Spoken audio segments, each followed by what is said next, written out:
مشرکین جن معبودوں کو پوجتے ہیں اللہ ان معبودوں کو بھی ان کے ساتھ وہاں جمع کرے گا، اور وہ بے جان ہوں گے، اللہ ان کو زبان دے گا۔ اور اس کا مقصد یہ ہوگا کہ دنیا میں تو یہ لوگ یہ امید رکھتے تھے کہ یہ بت اللہ کے دربار میں ہماری شفاعت کریں گے۔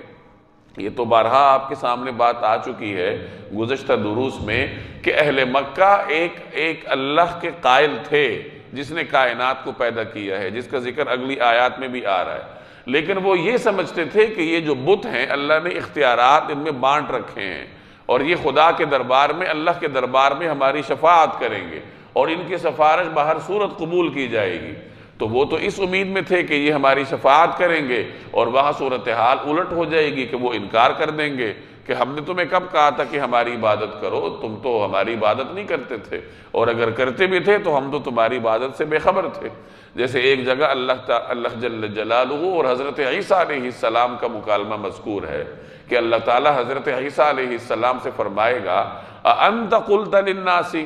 کہ اے عیسیٰ کیا آپ نے لوگوں سے کہا تھا اتخذونی و امی الہین من دون اللہ کہ مجھے اور میری والدہ کو اللہ کو چھوڑ کر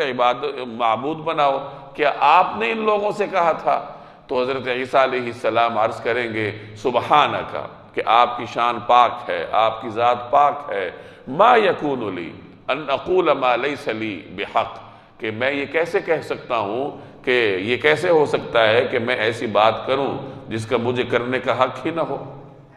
تو حضرت عیسیٰ علیہ السلام کے ساتھ بھی اللہ تبارک و تعالیٰ کا اس انداز سے مکالمہ ہوگا۔ تو بہرحال یہاں بتوں کا ذکر ہے کہ جن بتوں کی اے اہل مکہ تم پوجا کرتے ہو، ایک وقت آئے گا کہ قیامت کے دن اللہ تمہیں جمع کرے گا، اور یہ جو تم آج ان کے ساتھ اپنا نام نہاد رشتہ بنائی بیٹھے ہو کہ ہم بندے ہیں اور یہ ہمارے معبود ہیں، تو قیامت کے دن یہ رشتہ داری تمہاری ختم ہو جائے گی، یہ رشتہ کٹ جائے گا، اور وہ بت خود اس سے برات کا اعلان کریں گے۔ آپ اندازہ لگائیے کہ ایک ایسا شخص جس نے ساری عمر ایک پتھر کی پوجا کی ہو اور اس امید پر کی ہو کہ یہ میری حاجتیں پوری کرے گا، قیامت کے دن اللہ کے دربار میں میری جان چھڑائے گا،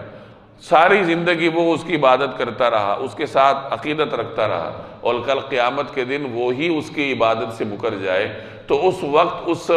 وہ جو مجرم ہے یا وہ جو مشرک ہے اس کی حسرتوں کا کیا عالم ہوگا، اس کا کوئی ٹھکانہ ہی نہیں ہے، اس کا تصور بھی نہیں کیا جا سکتا کہ وہ تو ساری زندگی خیالی پلاؤ پکاتا رہا اور آج صورتحال الٹی ہو گئی۔